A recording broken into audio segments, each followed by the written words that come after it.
where you lived, and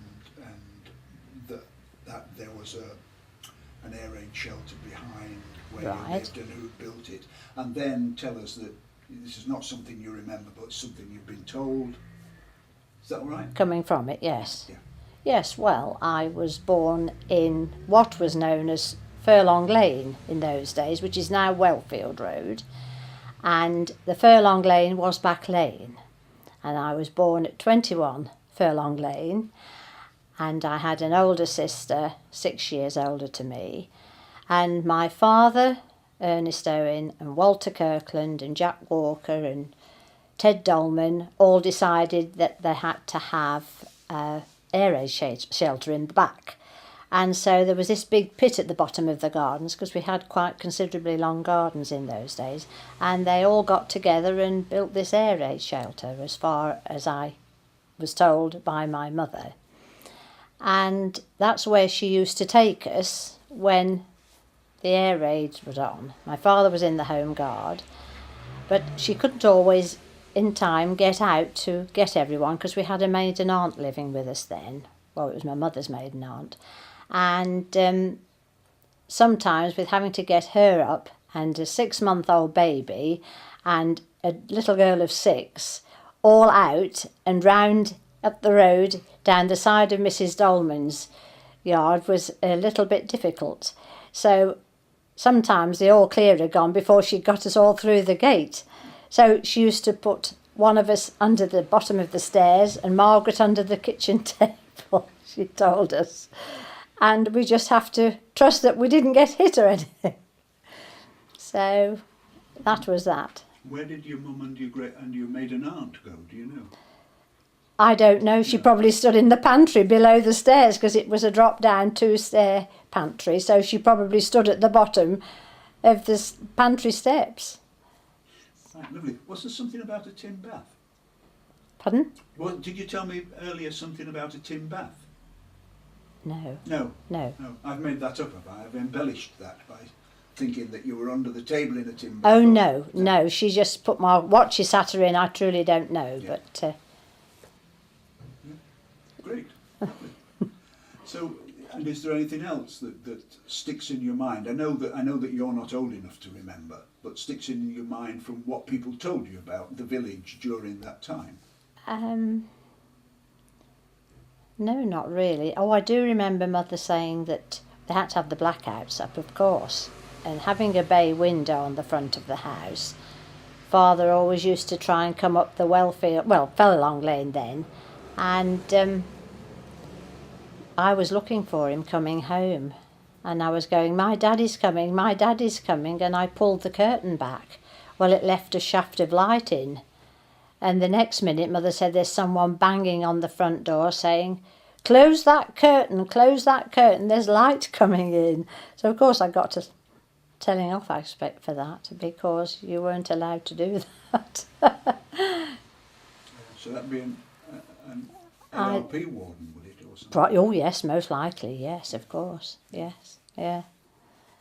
And did you hear anything about your dad and being in the Home Guard, or are there any family stories about only that my mother wouldn't allow us to go into the wardrobe in their bedroom. She always kept it locked, and me being nosy, one day it was unlocked, and she said, what are you doing up there? And she came upstairs, and I said, nothing. And she said, I thought I told you not to go in there, it's usually locked, she said.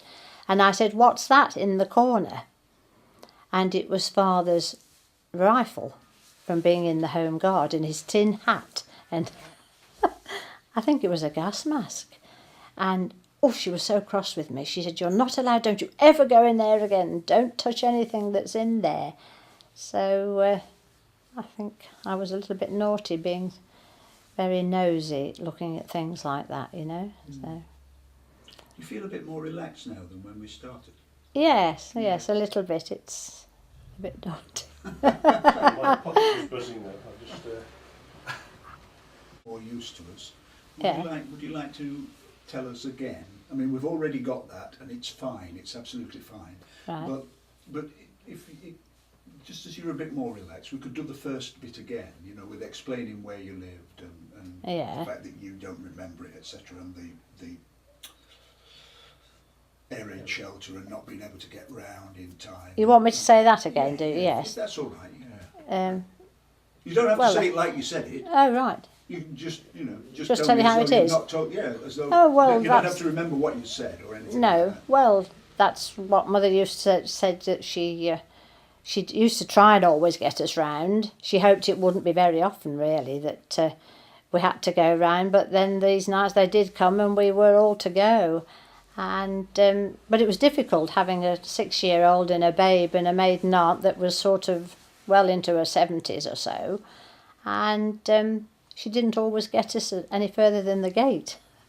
And so, if the all clear was going before she'd get back, she used to just think, "Oh, blow it, I'm not taking them tonight," and huddle one of us under the table, and then me under the stairway, I think, and Aunt with us, and she probably stood under the pantry, in the pantry under the stairway. So that's how it was, really. Right, lovely. Okay. Things going on the bus from ninepence and fourpence halfpenny You did for children. you did tell me something about the co-op. Yes, when it was and that, we'll just hang on a minute. Oh, sorry. Because I can't get the man from the co-op to talk to us, so Who, Dennis Pickering? yeah.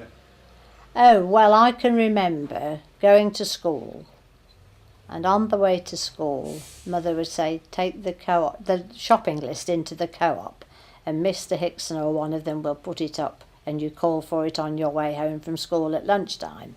And I remember going through the double doors, and either side, left and right and in front of you, was this lovely mahogany counter. Quite high for counters as shops go now, and behind the counter where the shopkeeper stood to serve you, there was these lovely little mahogany drawers with little knobs on, and obviously contained quite a lot of different things, you see. And then this great big bacon slicer, huge great bacon slicer, which fascinated me because if you asked for 1 or 2 or 3 rashers, how close they used to put the hand as they were slicing it. And I used to be frightened to death in case somebody cut their hand on it or so. But they were lovely, these lovely old mahogany counters and drawers. It quite fascinated me. And then they used to weigh the sugar up out of a big sack. 2-pound bags of sugar were put into blue, stiff paper bags, and they used to sort of shake it in front of you and pat it down till there was a full 2 pounds, and then it was a work of art to watch them fold the tops in that never seemed to come undone. But that was nice too.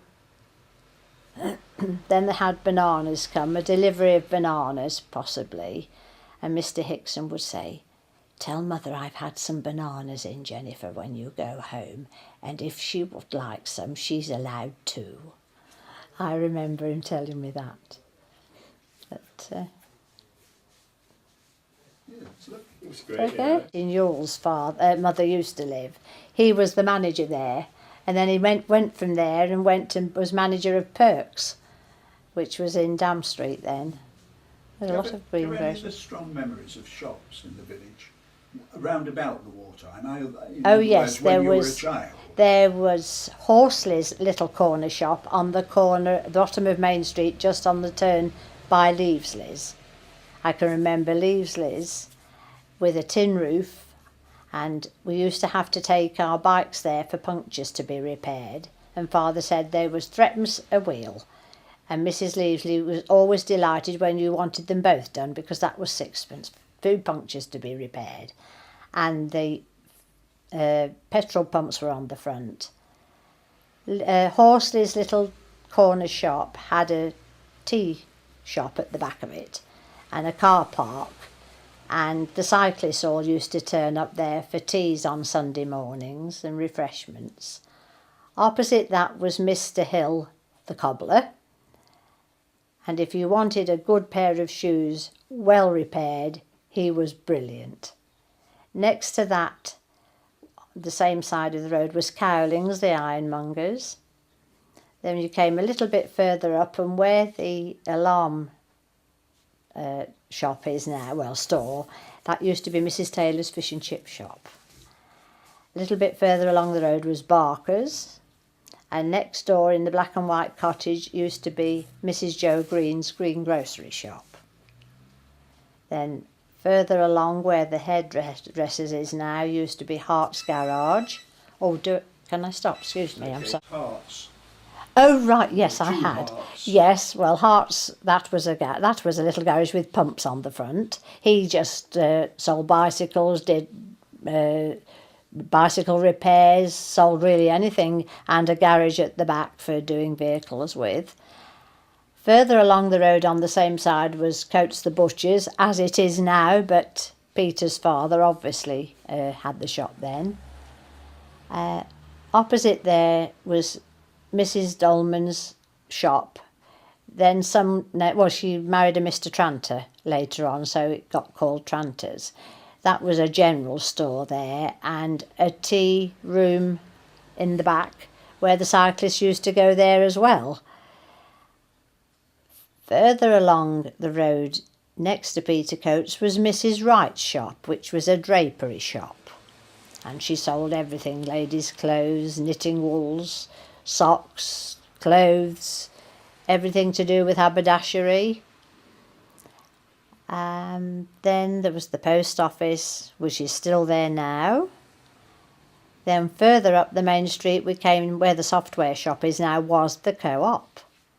And then at the foot of Kent's Bridge on the left-hand side was Mrs Dickinson's grocery shop and off-licence. And so I can remember that's all the shops we had in those days, but it was... Oh no, I tell a lie, there was a little shop next to the post office where the little cottage is, Mrs Rowley's little shop, tiny little shop, but that didn't continue for many, many years, so it went back to a house. What sort of a shop was that? It was just another little green grocery, a little bit of everything really, you know. She did venture out into selling fresh vegetables and that at one time, but I think her husband got ill or they decided to retire early, and so it was turned back into a living quarters and made back into a proper house again. So that was the end of that. So those are all the shops that I can remember. Right, thank you. For a month. But his sister had told him that they lived with a family called Tranter on Main Street, and he said if you turned right, he could remember that if you turned right you went to the school, and if you turned left you came down, further down Main Street, and they used to play opposite where there was an open space with a big tree in it. Would it be the same Tranters? He said it was a small house though. It Was could there be. more Well, than the one house Tranter? part was the house part to, you're on about where the dentist now is, aren't you? Yeah. It was a small house then. I think over the years, after Tranter's left, they built on, added to it. But I'm just trying to think where he meant he was playing. The only wide space with a big tree in it for me as a child was Oakfield, because that was a field and empty. That's where I played. There was none of the council houses there. You could see right the way through from Furlong Lane, our house in the bedroom, right over as far as Cannock Chase on a good day, and that was all open fields. And where the new school now is, that was all open fields. And you could go through straight the way into Furlong Lane and come out over a stile opposite the little gully at the end of in Furlong Lane, where Furlong Croft, is it Furlong Croft there? Yes, because Mr Garland had a little croft there, that's why it got its name, the Croft. I can see him there with a little croft with his hens and his chickens and little bits and bobs that he called his croft, and you could go all the way through from Furlong Lane, opposite where now Burway Meadow is. There was a gully that went straight the way through, still there so far, but only goes to the go to the school. But you could continue along there and come out in Fox Lane, because I used to go to my grandmother's in Fox Lane from there. And Walkfield was all open fields, but all ridges in the field. And my grandmother used to sit in the window and see me coming from school down the little gully where now Dr. Siegel lives, because Miss Hunter's school was there, a little private school. And she used to watch me coming home from school over the fields there. I used to call in and see her in the afternoons. And did you go to that school? Yes, I went, not the private school, I went to the original Orrewas school, yes. I went from 5 till I was 15, and you left school at 15 there, and that was it. You stayed at the one school unless you passed to go to the Friary or the boys to the grammar school. The one thing I picked up is could you tell me about the swimming lessons you had at school? Because there was an incident where you were put off swimming, weren't you? Oh yes, we used to go swimming from the school when you got to one certain class. I wasn't quite sure which class it was, but we used to go once a fortnight, and Mr. Jones used to take us on a very regular basis, which was good. Well, they started the ones that could swim off first, and then worked their way down to those that couldn't swim, so we had to sit on the side, and there was my 2 friends and myself that couldn't swim. We used to sit there together. Well, this one particular week Mr. Jones was off ill, so Mr. McKnight, the headmaster, took us. And I remember him coming along and saying, "Well, what are you 3 sitting on the side of the pool for?" And we told him we were waiting for the instructor. And he said, "Oh, nonsense, get in." And went plop, plop, plop. Sort of, get in, you know, sort of helped us on our way. Well, I fell sort of forward on my face, swallowed all this water, gallons of it, frightened myself to death. Went home and told my mother, who raised Cain about it, went up to school and told him off, and wrote to Stafford and said that I wasn't allowed to go swimming anymore. So that was the end of my story for swimming. And so the weeks that it came that I wasn't allowed to go, I had to go and sit for another hour in another classroom making myself. Oh dear, it was awful really, but that's how they did in those days, you know. Yeah, those early sort of experiences of swimming. Yes, and you know, it put me off swimming, completely put me off swimming. I was always nervous of water and have been ever since.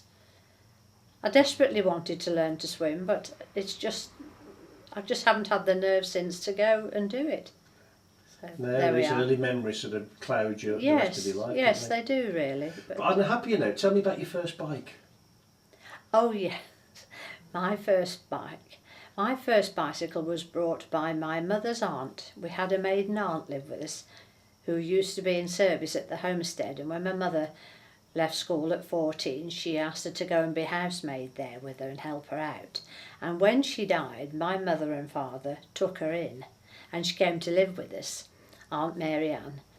And she brought my first New Hudson bicycle when I was 9 years old. And my father took me on his crossbar all the way to Lichfield, up the A38 on the footpath, cycling, into the bicycle shop at Lichfield. And I couldn't reach the pedals for this bicycle, so the shopkeeper put 2 blocks on each pedals, and I cycled home with it. I had to keep stopping to rest my legs, but we managed to get home with it, and I dearly loved that bicycle. And I have cycled round the village ever since. I'm going to say 5 miles on your first bike Yes, trip. it was a big achievement, I thought, but we did it. But it was lovely, and I loved that bike. I treasured it. I absolutely loved it, a brand new bicycle, all to myself. I always remember it. It was a New Hudson. Yes, And it where was was the lovely. bike shop in Lichfield? Oh gosh, I can't tell you for certain. It's possibly up the Tamworth Road, but I can't be absolutely certain. No, about that's that. fine. Just curious.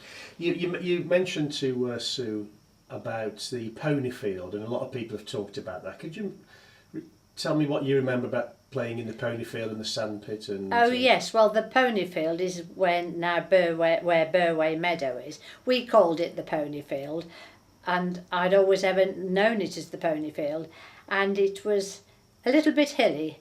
You went into it and then it was like a big sand hole, and there was all ups and downs of hills in it, and we used to play in it and hide in these sand dunes and play shops in it, and it was lovely really. It was a very nice field to play, and Well, you never thought in those days about not being safe. We'd say to my mother, I'm going over into the pony field with either our friends, you know, Jane Hunt, or 2 or 3 boys or the girls from around that were around there, you know. Oh, I shall find you, come back for so-and-so for your lunch, and that was it. And we was able to do that in those days. Yes, that was the pony field. I think kids can still do it now. It's just that we don't let them do it. Yes, Isn't it, in a way? yes. Because I know when... I think we're quite lucky round here. Well, we are. And yeah, everybody knows everybody, Yeah. and the children going to school together more or less know whose family's who, really. Yeah, and I think it's just...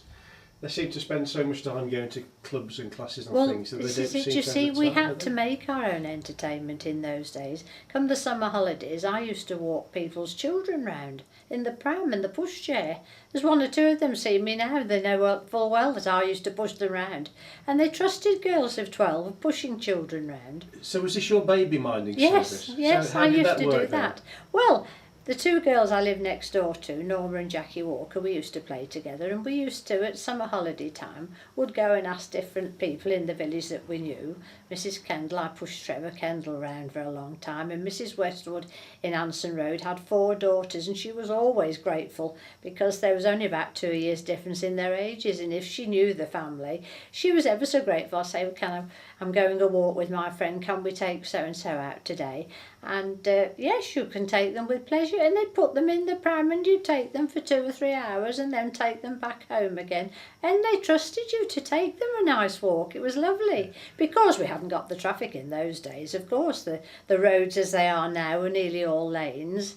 I mean, perhaps 3 buses a day came down the Fox Lane, Middle and Red, and it wasn't so busy traffic-wise. So was it with a big old-fashioned pram? Oh, yes. Yes, it was. Yes. We've tried to get hold of one of those to make this film, so... Oh, did you? We're going to see if we can Oh, borrow see if one you off can someone. get one. Yeah. Oh, We right. put an alert out. What about the time that you were slippered for skipping Sunday school? Could you tell me that story? Yes. Well, Mother used to like us to go to Sunday school, which I did, and Mrs. Whitfield used to take some of the classes, and as you got older, she used to ask the older girls, to take a little group and read them a story, you see. Well, I used to go on a very regular basis. Well, this particular Sunday I didn't particularly want to go. My friend wasn't going, so she said, I'll tell your mum you're going to Sunday school and then come to me, which I did.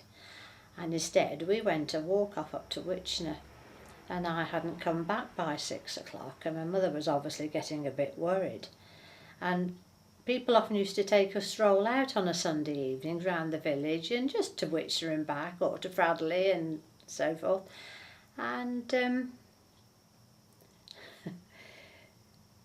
I came back going to tell my mother, well, we'd been to see another friend at Fradley, and she said, I don't think you have you? And I said, why? She said, because Mr. and Mrs. Walker have been up to Witchner, and they came back this afternoon, and I was out on the front looking for you, and Mrs. Walker said, are you looking for Jennifer? Oh, she's up on Witchner Hill with I think it was Anne Gray. Anne Gray, her friend, and 2 boys, sitting on the hill chattering. And so, of course, I told my mother a lie. And so I had to, as soon as she scooted me in, I got whaled for that. The slipper on the backside. I didn't do it again. I'll teach you to lie to me, she said. And she did. Yeah.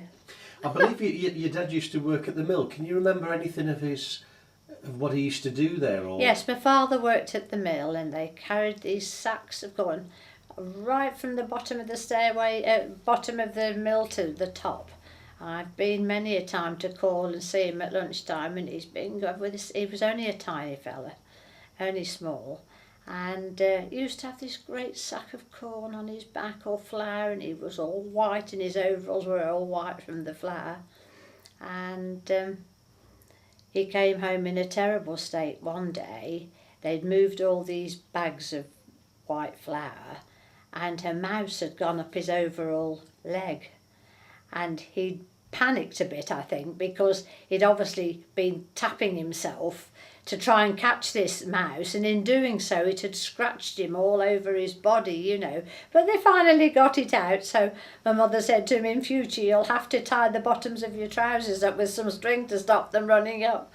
But there's funny little things like that happened, you know. So do you remember what the mill was like when you used to go in there? What the Well, we atmosphere? weren't allowed to go in as such unless someone was around. There was always someone around. We used to go and stand on the steps, Nad, because Father used to come home at 12 o'clock for his lunch, always cycled home. And there was a gentleman, Mr. Roy Norton, who used to have a band in Burton. He lived in, well, what was Furlong Lane then, which is now Wellfield Road. But he was one of the reps. And sometimes most of the time he was out doing reps for the mills, but sometimes he was in the office, and him and his wife had a tandem bike, and if he happened to be in the office one lunchtime and came home for his dinner, he also lived up Wellfield Road, well, Furlong Lane I'm calling it now, he used to put me on the back of the tandem and give me a ride home. So I think that was really the reason I went, because I used to think I should get a lift home. And why not? Obviously had a long love of bikes. Oh yeah. You've told me about the baby minding. Oh yeah, the Clifton Mobile Cinema. Can you tell me what you remember? What a typical sort of evening would be? We used to have a mobile cinema. This chappie used to come in a little cream and blue van called the Clifton Mobile Cinema every Saturday evening to the village hall. I think it started about 5:30 or 6 o'clock, and we used to have these films on a regular basis, and they used to heat the village hall up with the 2 fireplaces, had 2 fires in them, and that was the only form of heat, and we used to go regularly there to that. Can you remember any of the films that you used to see? Oh my goodness, I can't. No, I don't think I can. We used to go quite regularly there. But did they do anything like sell any sweets or drinks or anything like that, or did you take it? No, I don't think so. Just go along. No, I can't remember that. Okay. Do you remember anything about the Paul Pry Hotel at all?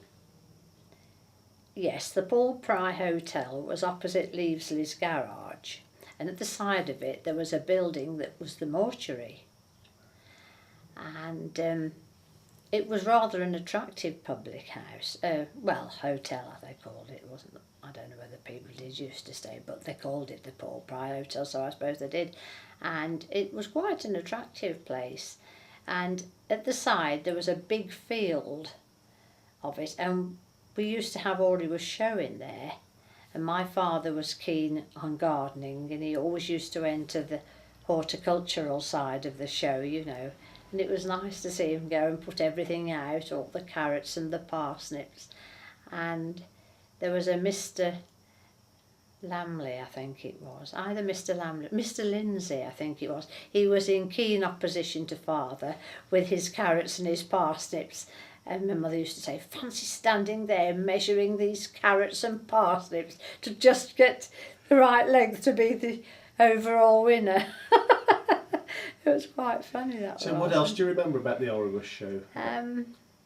They used to have this big ring with all the bales round it, and we used to watch all the horse jumping and everything, you know, and then they'd parade all the cattle in.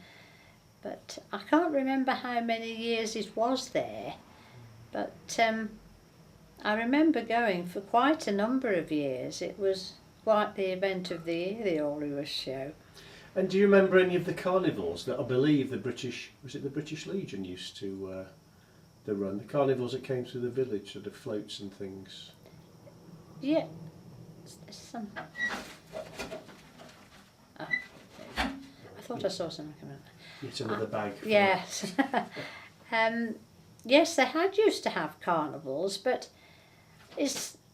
I was looking at some old photographs the other day, and there was 2 pictures of the carnivals going back quite a long way, and they came as a bit of surprise to me because I'd just forgotten about them going as far back as that, you know, but obviously they did, yes. Yeah, because I've seen photographs and I thought it was part of the Oriwa show, but it wasn't. Somebody No. said it was the British Legion, I think, or the W. No, it must have been the No, British the Legion. I can't remember the WI doing carnival. So what did you used to do as a child in terms of games or recreation generally? Well, my sister and I belonged to the GFS, the Girls Friendly Society, which we went to once a week, and we met in the little room downstairs in the old vicarage that was then, and that was very nice, you know. Mrs. Shuker used to take us, and it was very interesting. We learned to do embroidery, and we had nice readings and poetry, and I think we did readings from the Bible. I think it was part of the church setup, but it was very nice. We both enjoyed going to that. Neither of us went to brownies or guides. We weren't interested in that respect of that. But and what about just things like games? What did you play? Where did you play? oh, we used to play in the road at skipping. We used to have, there was Betty Newell and I and Pamela Dolman. We used to have the big skipping rope out across the road because there was no traffic about, and the boys would come and try and spoil it and jump in with you. But mostly it was that, or cycling about, or my baby minding for me, really. And what about when you became sort of a teenager, when you were older? What sort of things was there for you to do then? I don't think I did very much as a teenager, apart out of the village. The problem was if you went anywhere out of the village other than to dances with someone that had got a car, you had no transport, you see. My father didn't drive, and the last bus from town was 10 o'clock. So if you didn't catch that, you were stuck.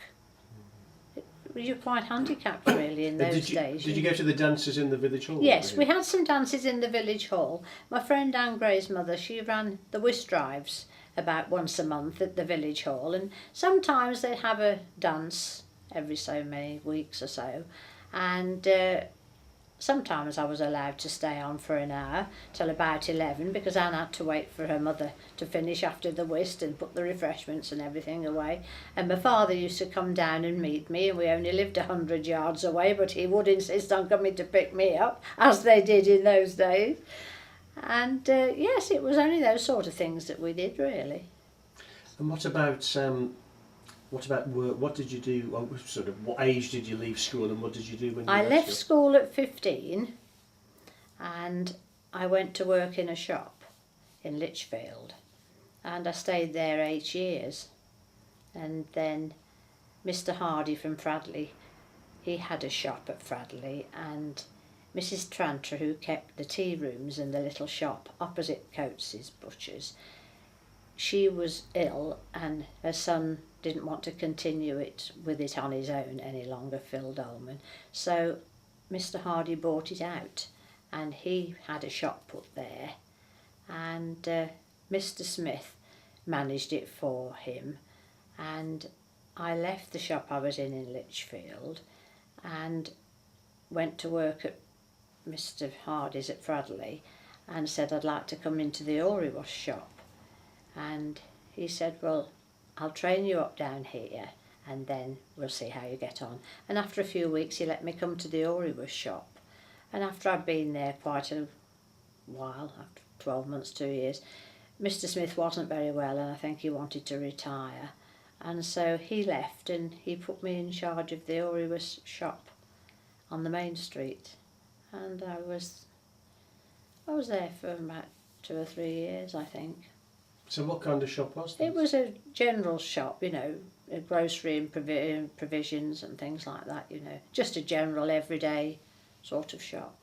And what do you remember about Tranter's when it was at a cafe, was it? Yes, well, Mrs. Tranter had a tea room in the back garden, and it was rather a nice garden, and the cycling clubs used to call on a Sunday and change themselves there, or have cups of tea, or call back on the way after they'd been out cycling all day. She'd keep open and they'd come back there. And yes, she had that for years. It was really quite pretty, the garden that was there, you know. Yes, I remember Mrs. Tranter running that. And do you remember, you don't have to go through all of the shops, but are there any shops that you particularly recall in the village that aren't here anymore? Yes, there was Mrs. Rowley's, the little shop next to the post office, And the little cottage there, that was rather a nice little shop. Of course, the co-op, which was the mainstay of the village. Mrs. Dickinson had a shop at the foot of Kent's Bridge on the left-hand side as you go out of the village.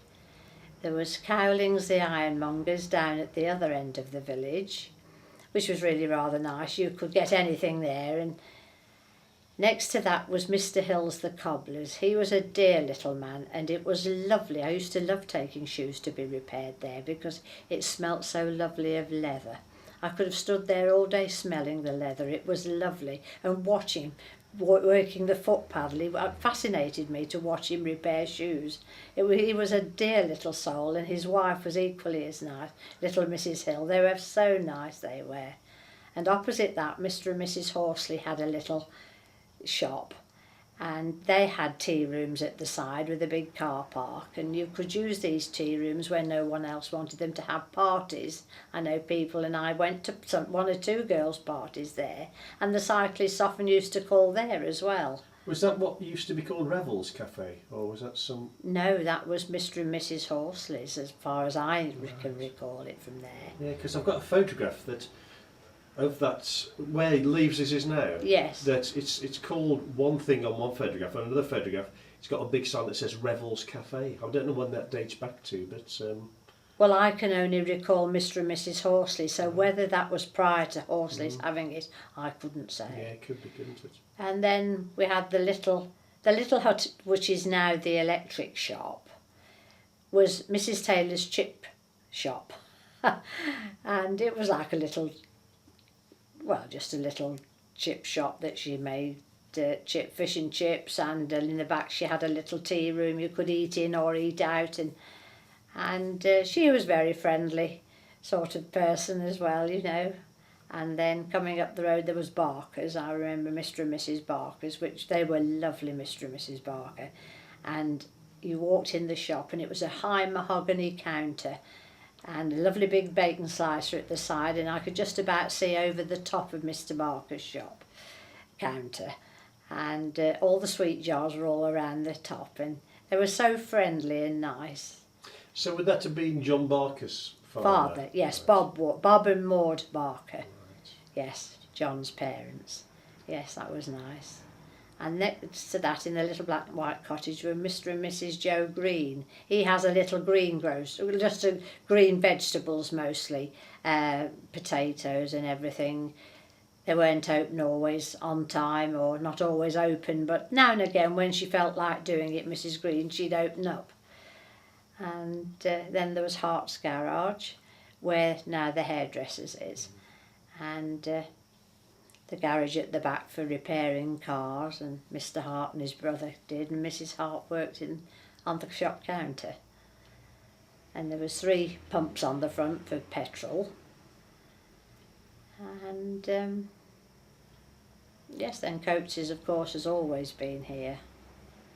Do you remember, you know what used to be the bakery and then was the hairdressers and now is empty, that sort of the half timbered cottage sort of opposite Coates? Do you ever remember that being anything? Then what that leads up to the what used to be the chocolate factory?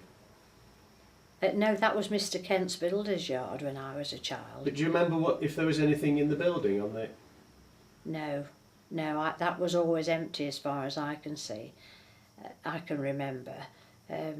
I knew that as Mr. Kent's yard, building yard, and just saw his building lorry coming out with materials on and that. Mrs. Wright had a little shop next to Coates's, a little drapery shop. She was sweet as well. And you could get anything at Mrs. Wright's shops, from cotton reels to tape measures to clothes, anything. Yes, that was a nice little shop as well. And also, on the corner of Post Office Road, that sort of a cream house now, somebody said it was a chemist, but somebody told me it used to be a herbalist, the one opposite the George and Dragon. Do you remember what used to be there? Just on the corner by the... It's sort of... Pear Tree Cottage, do you mean? Yeah, it's sort of opposite the George and on the corner of Post Office Road. No, I can't remember. That's going back before my Probably time. is, so just I can't remember anything other than that beer house. And the Larards lived there when I was a child, and I can only go back as far as that.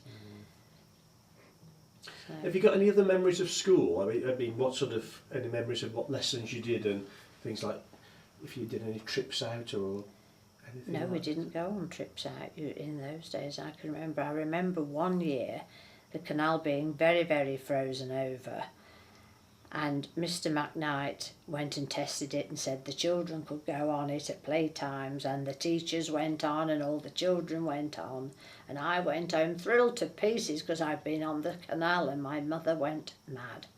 You're not going on the canal. And they were a bit overprotective, I suppose, in those days, but that's how they were.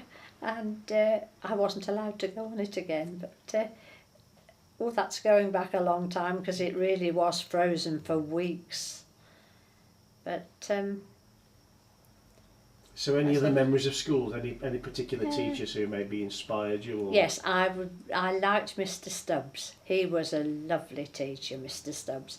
And I liked Miss Lakin as well. She was my first teacher. When you started school at 5, you went into Miss Lakin's class, and she was a lovely teacher. She came from Orgreave, and she used to cycle down every morning to school. And Mrs. Constable, I enjoyed my lessons with Mrs. Constable. She took us for embroidery, and I used to like that. But I couldn't get the hang of smocking with her at no price at all. It baffled me dreadfully. But Tuesdays we had domestic science, and the boys had woodwork. And that was interesting to do domestic science. I rather liked that. And I took on cooking, really was my forte, and I used to like baking and that. From that I think it stemmed, and the fact that my mother did a lot of baking, as mothers did in those days, and just continued right the way through for me. And did you stay in the village school until you left school? Yes, I started school at 5 and I left at 15. And my mother said, right, you've left school now, child. I'll give you a week off. And then you could do 4 things.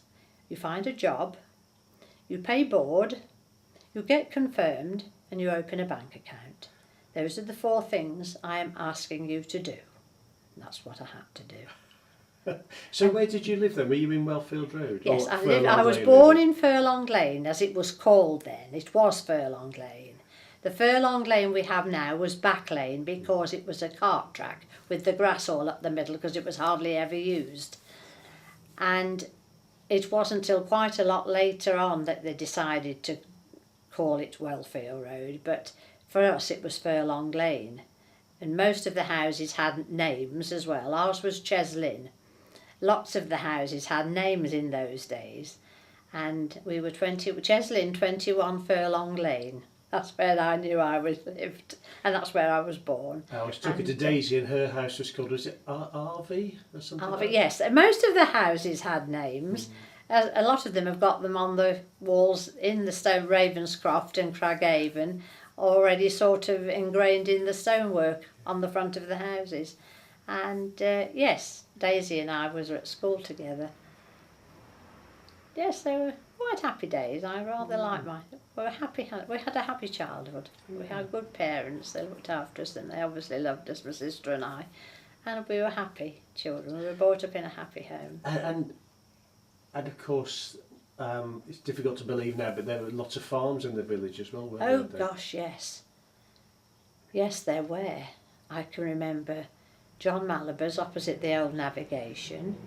Then you came down the village a little bit further below the co-op, and Mr. Tom Smith had like a small holding at the back of his house.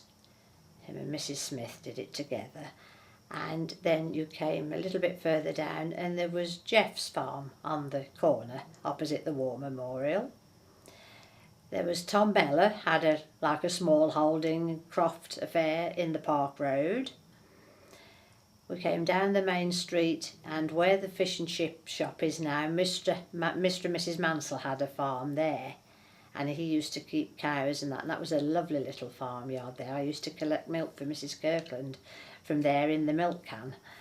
And then where the bungalow is now, opposite Wellfield Road, Viv Swinfield had cows and everything there in a dairy yard, almost like a small holding but with a few animals. And he kept the cows at the top of Furlong Lane then. He used to come out and let them out of the gate and send them across the road, and they'd go up and he'd just follow up on his bicycle and close the gate behind them. And at 4:30 in the afternoon he'd go up and do the same thing, and they'd bring themselves down again to be milked. Fantastic, isn't it? Absolutely fantastic. I think I've covered everything that I've made a note of now. Let me just go back to your notes that Sue sent me. I think we've done that.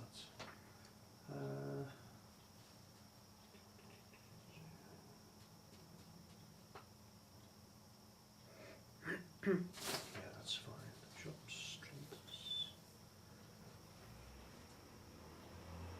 Oh yeah, just tell me a little bit more about your mum being in service with Mrs. Rowe. Was it the Mrs. Rowe who... No.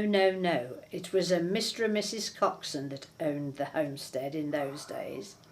And my mother's father's sister was Aunt Mary Ann. She was a maiden aunt, as I've told you before. And she was the housekeeper there for them for years. And Mrs. Coxon got ill, and Aunt couldn't cope on her own.